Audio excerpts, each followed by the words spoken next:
যুক্তরাষ্ট্র দক্ষিণ কোরিয়ার যৌথ মহড়া, বোমারু বিমানসহ অত্যাধুনিক সরঞ্জামের প্রদর্শন, পিয়ংইয়ংয়ের পারমাণবিক ও ক্ষেপণাস্ত্র কর্মসূচির হুমকির জবাব, বলছে সিউল। অবৈধভাবে ইউরোপে ঢুকতে লিবিয়ায় জড়ো প্রায় 7 লাখ অভিবাসন প্রত্যাশী। ভিসা জালিয়াতির ঘটনায় 2 বাংলাদেশি সহ 5 জনকে গ্রেফতার করেছে ইতালির পুলিশ। এবং তীব্র তুষারঝড়ে বিপর্যস্ত তুরস্ক, সাদা বরফে ঢেকে গেছে ইস্তাম্বুল সহ বেশ কিছু শহর। বন্ধ ঘোষণা স্কুল কলেজ, সতর্কতা মেনে চলার আহ্বান প্রশাসনের।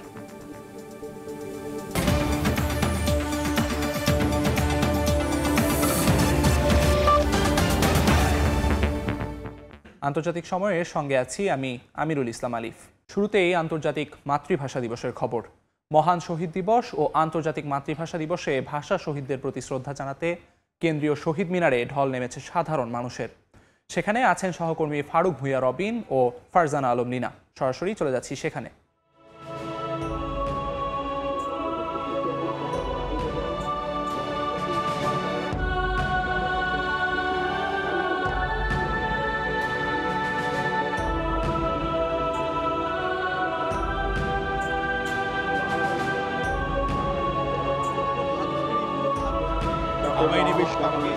বাংলা আমার বচন, আমি জন্মেছি এই বঙ্গে।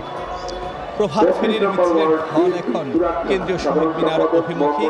বিভিন্ন শ্রেণী পেশার মানুষ, বিভিন্ন রাজনৈতিক, সামাজিক, সাংস্কৃতিক সংগঠন এখন যেন একমুখী কেন্দ্রীয় শহীদ মিনার অভিমুখী। সবাই আসছেন স্মৃতির মিনারে, গৌরবের মিনারে শ্রদ্ধা জানাতে, ভাষার জন্য যারা জীবন বিলিয়ে দিয়েছেন তাদেরকে স্মরণ করতে। ফুল নিয়ে আসছেন এই কেন্দ্রীয় শহীদ মিনার। এখন সাধারণ মানুষের ঢল নেমেছে।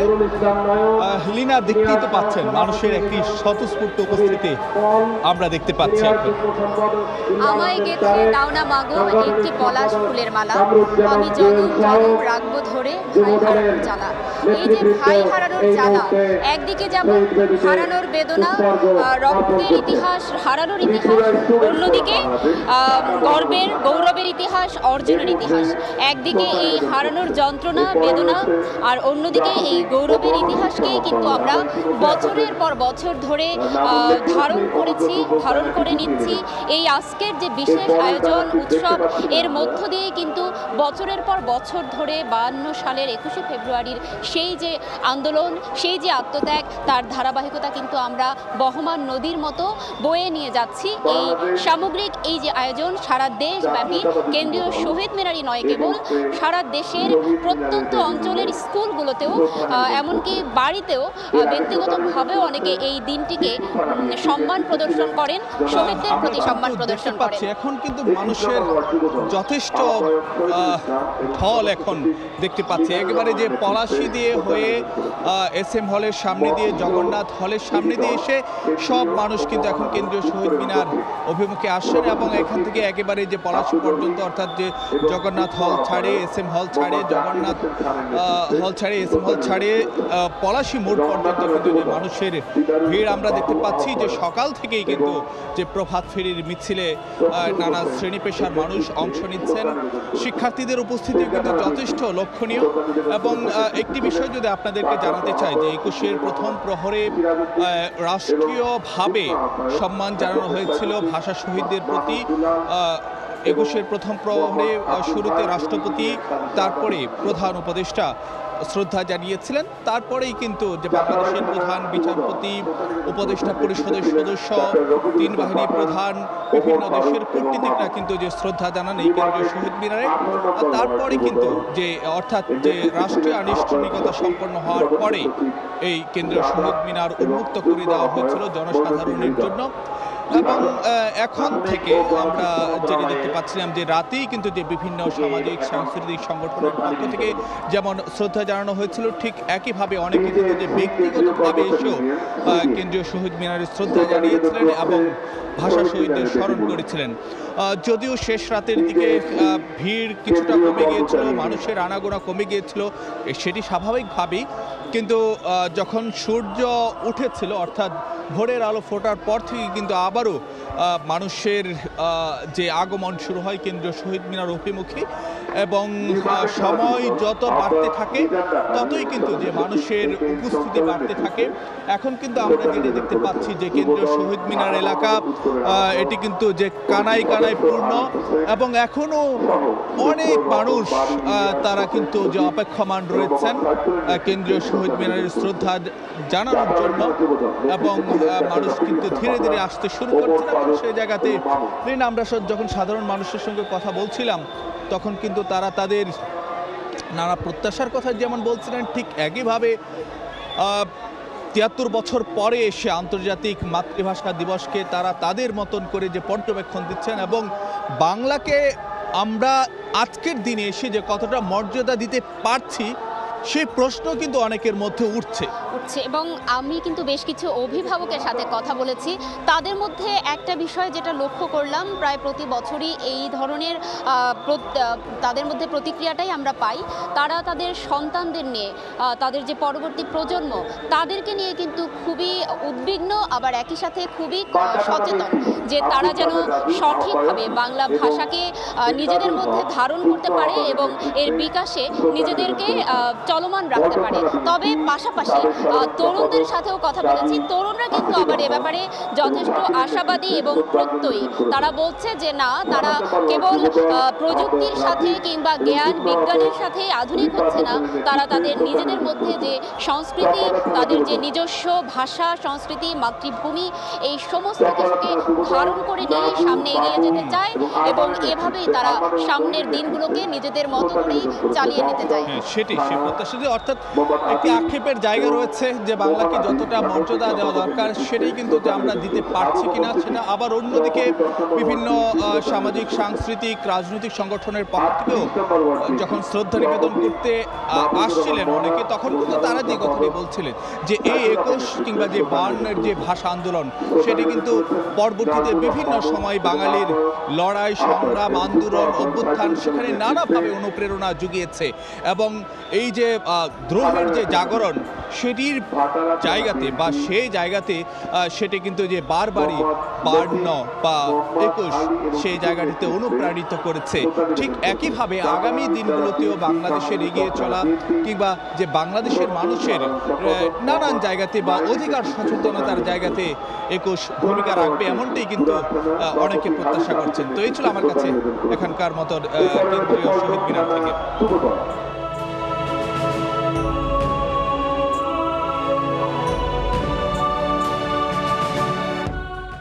কেন্দ্রীয় শহীদ মিনার থেকে সরাসরি যুক্ত ছিলেন ফারুক ভূঁইয়া রবিন ও ফারজানা লিনা।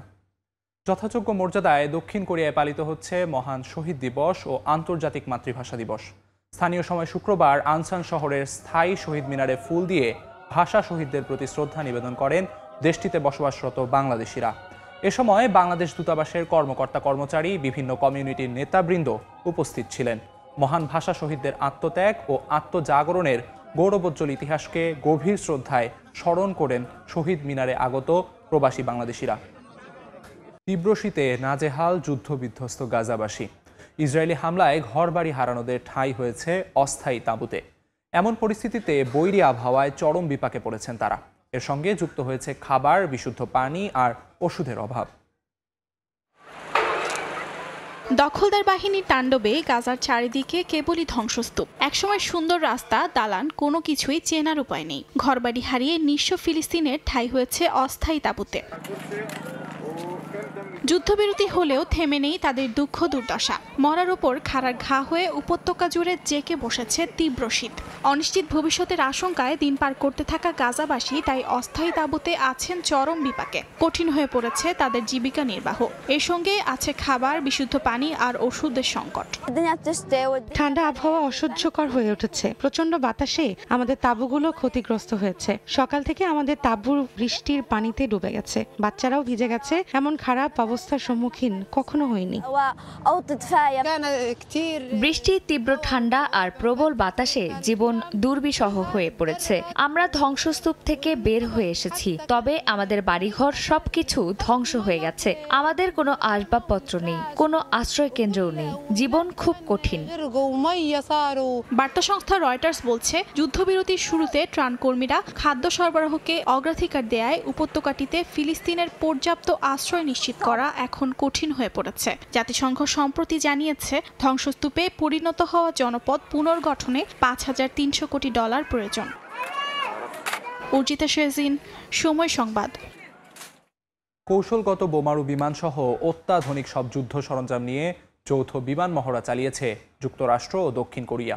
স্থানীয় সময় বৃহস্পতিবার দক্ষিণ কোরিয়ার প্রতিরক্ষা মন্ত্রণালয় ঘোষণা করে মহড়ার বিষয়টি নিশ্চিত করে। বিবৃতিতে জানানো হয়, উত্তর কোরিয়ার পারমাণবিক ও ক্ষেপণাস্ত্র কর্মসূচির হুমকির জবাবে যুক্তরাষ্ট্রের সম্প্রসারিত প্রতিরোধ ক্ষমতা প্রদর্শনের জন্য আয়োজন করা হয়েছিল মহড়াটি। কোরীয় উপদ্বীপ ঘিরে ঘুরপাক খাচ্ছে অত্যাধুনিক প্রযুক্তির যুদ্ধ বিমান। চলছে সব ধরনের প্রতিরক্ষা ও আক্রমণাত্মক অনুশীলন। স্থানীয় সময় বৃহস্পতিবার দক্ষিণ কোরিয়ার প্রতিরক্ষা মন্ত্রণালয় জানায়, কৌশলগত বোমারু বিমান সহ অত্যাধুনিক সব যুদ্ধ সরঞ্জাম নিয়ে যৌথ মহড়া চালিয়েছে ওয়াশিংটন ও সিউল। বিবৃতিতে জানানো হয়, উত্তর কোরিয়ার পারমাণবিক ও ক্ষেপণাস্ত্র কর্মসূচির হুমকির জবাবে যুক্তরাষ্ট্রের সম্প্রসারিত প্রতিরোধ ক্ষমতা প্রদর্শনের জন্যই এমন আয়োজন। উত্তর কোরিয়ার রাষ্ট্রীয় বার্তা সংস্থা জানায়, অঞ্চলটিতে আধিপত্য প্রতিষ্ঠায় উত্তর কোরিয়াকে বাধা হিসেবে দেখে যুক্তরাষ্ট্র। তাই যুক্তরাষ্ট্রের আঞ্চলিক প্রভাব বিস্তারের নীতিকে চ্যালেঞ্জ করে উত্তর কোরিয়া নিজেদের পারমাণবিক শক্তিধর হিসেবে প্রতিষ্ঠা করতে চায়। সম্প্রতি উত্তর কোরিয়াকে দুর্বৃত্ত রাষ্ট্র হিসেবে মন্তব্য করেন মার্কিন পররাষ্ট্রমন্ত্রী মার্কো রুবিও। এর কঠোর সমালোচনা করেছে পিয়ংইয়ং। দেশটির এক শীর্ষ কর্মকর্তা মার্কিন কূটনীতিকের করা মন্তব্যকে বাজে কথা বলে উড়িয়ে দিয়েছেন। কূটনৈতিক ও অর্থনৈতিকভাবে বিশ্ব থেকে অনেকটাই বিচ্ছিন্ন উত্তর কোরিয়া। তবে পারমাণবিক অস্ত্র কর্মসূচির কারণে নিয়মিতই গণমাধ্যমের শিরোনাম হয় দেশটি। নাদিম মারজান, সময় সংবাদ। অবৈধভাবে ইতালি সহ ইউরোপে প্রবেশ করতে লিবিয়ার বিভিন্ন শহরে জড়ো হয়েছে প্রায় 7 লাখ অভিবাসন প্রত্যাশী, যাদের মধ্যে বিপুল সংখ্যক বাংলাদেশি রয়েছে বলে জানা গেছে। এদিকে রাজনৈতিক আশ্রয় প্রার্থীদের ইলেকট্রনিক্স ব্রেসলেট ব্যবহারের সিদ্ধান্ত নিয়েছে ইতালি সরকার। এ নিয়ে গভীর উদ্বেগ দেখা দিয়েছে বাংলাদেশিদের মধ্যে। ইতালি থেকে হাসান মাহমুদের রিপোর্ট।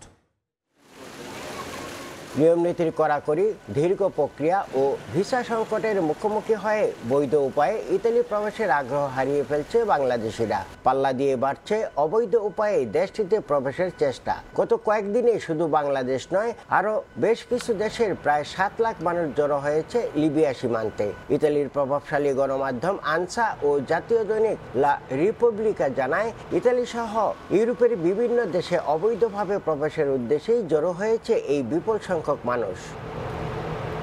ইতালিতে 1 বছরের ব্যবধানে বৈধ উপায়ে বাংলাদেশিদের আবেদনের সংখ্যা নেমে এসেছে প্রায় 1/4। অন্যদিকে বেড়েছে অবৈধ অভিবাসন প্রত্যাশীদের সংখ্যা। দেশটিতে বসবাসরত বাংলাদেশি কমিউনিটির নেতারা বলছেন, এভাবে অবৈধ পথ অবলম্বন করে ইতালিতে এলে ফলাফল খুব একটা ইতিবাচক হবে না। বাংলাদেশের প্রায় লক্ষাধিক বাঙালি ইতালিতে অবৈধভাবে অবস্থান করতেছে এবং হাজার হাজার বাঙালি বিভিন্ন পথে আসতেছে। আমরা চাই যে এভাবে চলতে থাকলে ইটালিতে বাঙালিদের বসবাস অত্যন্ত দুর্বিষহ হয়ে পড়বে। হয়তো আপনারা সবাই ভাবেন যে ইউরোপে আসলেই কোনো রকম এক পাড়ি দিতে পারলেই আমাদের অনেক রিল্যাক্সেবল লাইফ হবে, একটা অনেক টাকা ইনকাম করতে পারবেন। বাস্তব অর্থে সেটা কিন্তু না। অবৈধ অভিবাসন প্রত্যাশীদের শনাক্ত এবং পালিয়ে যাওয়া আটকাতে রাজনৈতিক আশ্রয় প্রার্থীদের হাতে ইলেকট্রনিক্স ব্রেসলেট পরানোর সিদ্ধান্ত নিয়েছে ইতালি সরকার। অপরদিকে অবৈধ অভিবাসীদের আলবেনিয়ায় ফেরত পাঠানোর চেষ্টা অব্যাহত রেখেছে তারা। এমনকি একটি প্রত্যাবাসন কেন্দ্র খোলারও পরিকল্পনা চলছে।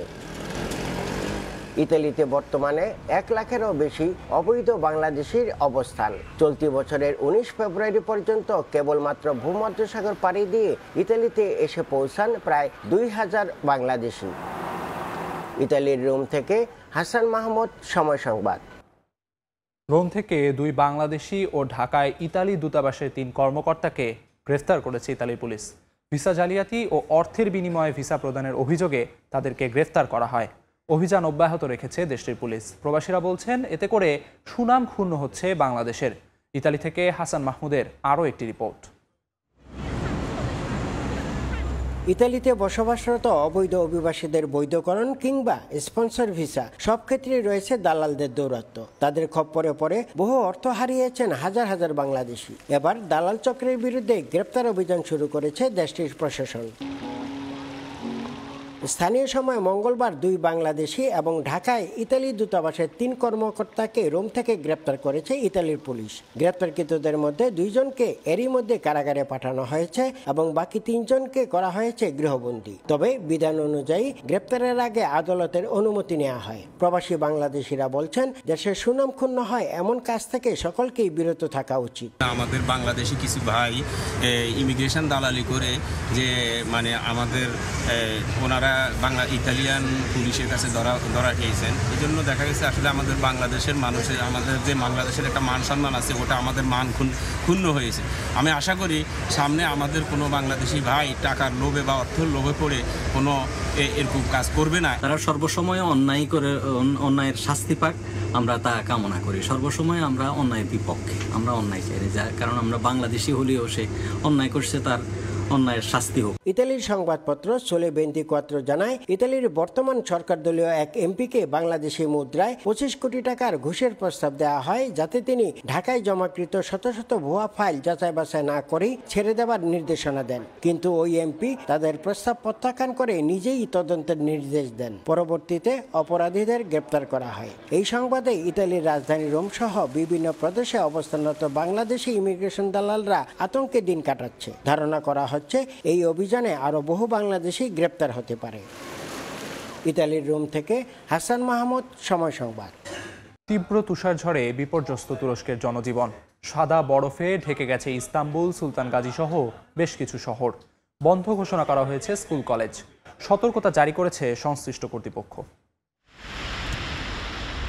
তুষারে সাদা হয়ে গেছে পুরো অঞ্চল। গাছপালা থেকে শুরু করে বাড়িঘর, রাস্তাঘাট সবই যেন গ্রাস করেছে শুভ্র বরফ। ব্যাহত হচ্ছে যান চলাচল। স্থানীয় সময় বুধবার তীব্র তুষারঝড় হয় এমন চিত্র দেখা মিলল তুরস্কের ইস্তাম্বুলে। শহরটিতে আবহাওয়ার এমন নাজেহাল পরিস্থিতির জন্য বন্ধ ঘোষণা করা হয়েছে শিক্ষা প্রতিষ্ঠানগুলো। জারি করা হয়েছে সতর্কতা। তুষারপাতের কারণে বিলম্বিত হয়েছে ইস্তাম্বুল বিমানবন্দরের বেশ কিছু ফ্লাইট। দেয়া হয়েছে ভ্রমণ সীমিত করার পরামর্শ। ইস্তাম্বুলের পাশাপাশি সুলতান গাজী, কুচুক চেকমাজে এবং বাসাকশেহির এলাকায় দেখা দিয়েছে তুষারপাতের প্রকোপ। এছাড়াও বাগজিলার এসেনলার, কাকিতানে, বেইওলু এবং বেশিকতাশ সহ বেশ কিছু অঞ্চল ঢেকে গেছে সাদা তুষারে। এমন অবস্থায় সতর্কতার সঙ্গে গাড়ি চালানো এবং পাবলিক ট্রান্সপোর্ট ব্যবহার করতে পরামর্শ দিয়েছে কর্তৃপক্ষ। আমার বাসা 500 মিটার দূরে, কিন্তু আমি উপরে যেতে পারছি না। আমার কাছে বরফের টায়ার নেই। যদি থাকতো তাহলে আজ এমন হতো না। এখন আমি এখানে দাঁড়িয়ে অপেক্ষা করছি। রাস্তাঘাটের অবস্থা খুবই খারাপ। আমাদের অনেক সমস্যার সম্মুখীন হতে হচ্ছে। আমরা আমাদের জীবন চালিয়ে নেওয়ার চেষ্টা করছি, কাজে যাওয়ার চেষ্টা করছি। আমরা গভর্নর থেকে মোটরসাইকেল কুরিয়ারদের উপর নিষেধাজ্ঞার আশা করেছিলাম, কিন্তু তিনি তা দেননি। সপ্তাহব্যাপী তুষারঝড় অব্যাহত থাকার কথা জানিয়েছে দেশটির আবহাওয়া কর্তৃপক্ষ। অর্চিতা শয়াজিন, সময় সংবাদ। জাপানের নতুন জ্বালানি পরিকল্পনা নিয়ে দেশটিতে ব্যাপক বিতর্ক শুরু হয়েছে। পারমাণবিক শক্তির ওপর জোর দেওয়ায় ক্ষোভ প্রকাশ করেছেন দেশটির বাসিন্দারা। বিশেষজ্ঞদের মতে ভূমিকম্প প্রবণ এলাকায় পারমাণবিক বিদ্যুৎ কেন্দ্রের ওপর নির্ভরশীলতা ঝুঁকিপূর্ণ হতে পারে। জাপানের সরকার সম্প্রতি কৌশলগত জ্বালানি পরিকল্পনার নতুন সংস্করণ অনুমোদন করেছে। এতে বিদ্যুৎ সরবরাহে স্থিতিশীলতা ও কার্বন নির্গমন কমানোর লক্ষ্যে নবায়নযোগ্য শক্তির পাশাপাশি পারমাণবিক বিদ্যুৎ উৎপাদন এবং সর্বোচ্চ মাত্রায় ব্যবহারের পরিকল্পনা করা হয়েছে। তবে এই সিদ্ধান্তে উদ্বেগ প্রকাশ করেছে সাধারণ জনগণ। এটা একদমই পাগলামি। আমি বুঝতে পারছি না তারা আসলে কি ভাবছে। অন্তত ষষ্ঠ কৌশলগত শক্তি পরিকল্পনা পর্যন্ত এটা বলা ছিল যে পরমাণু শক্তির উপর নির্ভরতা যতটা সম্ভব কমানো হবে।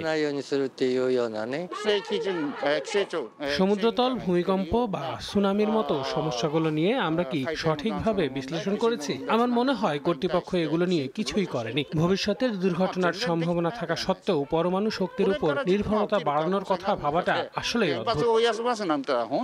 2021 সালের ভয়াবহ ভূমিকম্প ও সুনামির পর জাপান পারমাণবিক শক্তির উপর নির্ভরতা কমানোর নীতিতে অগ্রসর হয়েছিল, কিন্তু নতুন পরিকল্পনায় সেই নীতির উল্টো পথে হাঁটার সিদ্ধান্ত নেওয়া হয়েছে। বিশেষজ্ঞরা জানান, ভূমিকম্প প্রবণ এলাকায় পারমাণবিক কেন্দ্র পরিচালনার ঝুঁকি যথাযথভাবে মূল্যায়ন না করেই এই পরিকল্পনা অনুমোদিত হয়েছে।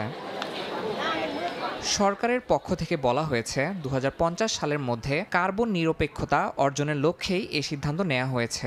একই সঙ্গে 2040 সালের মধ্যে সবুজ শিল্পনীতি বাস্তবায়নের পরিকল্পনাও রয়েছে। তবে বিশ্লেষকরা বলছেন, নিরাপত্তার বিষয়টি উপেক্ষা করে কেবল পরিবেশগত লক্ষ্য অর্জনে অগ্রাধিকার দিলে ভবিষ্যতে বড় ধরনের সংকট তৈরি হতে পারে। ইয়াসিন মোহাম্মদ জিসান, সময় সংবাদ।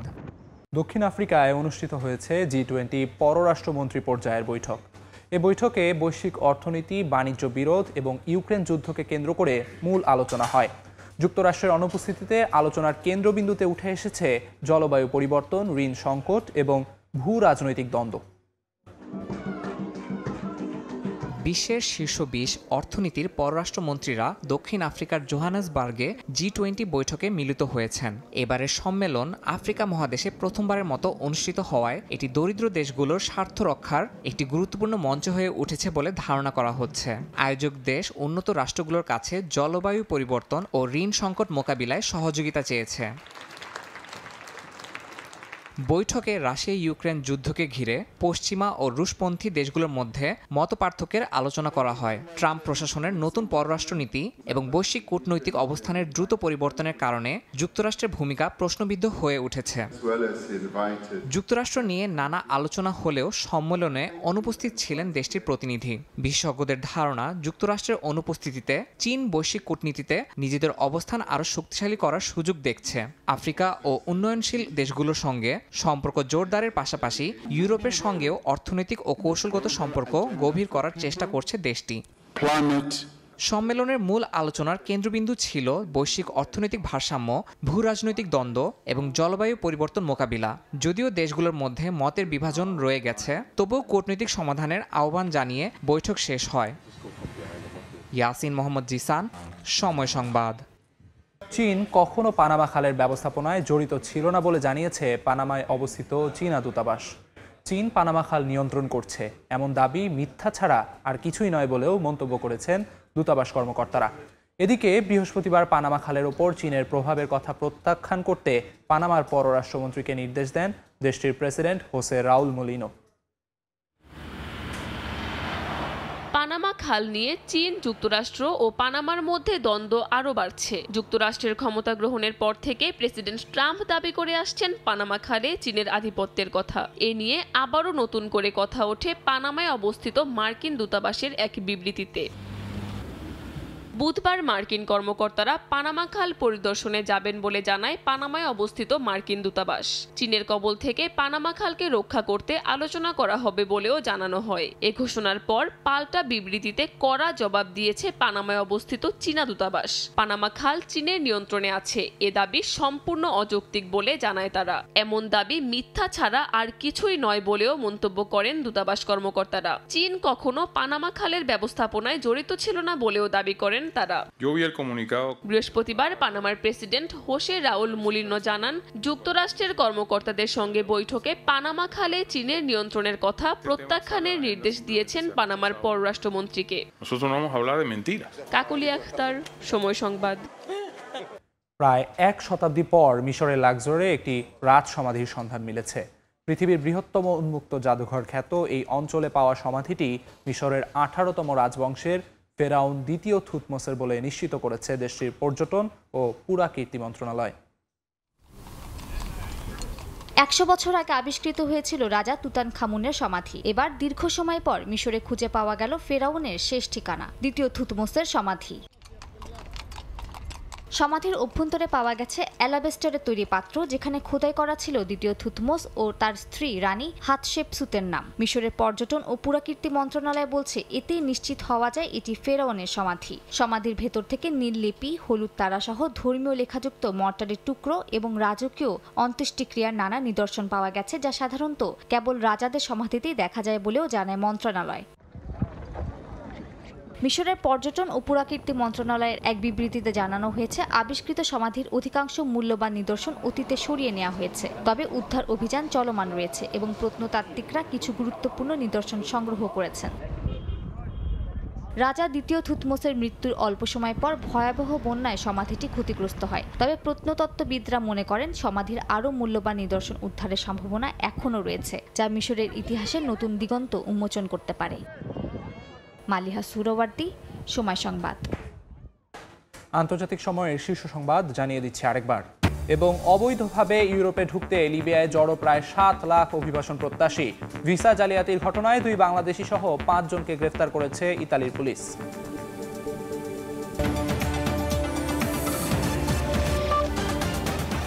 এই ছিল আন্তর্জাতিক সময়।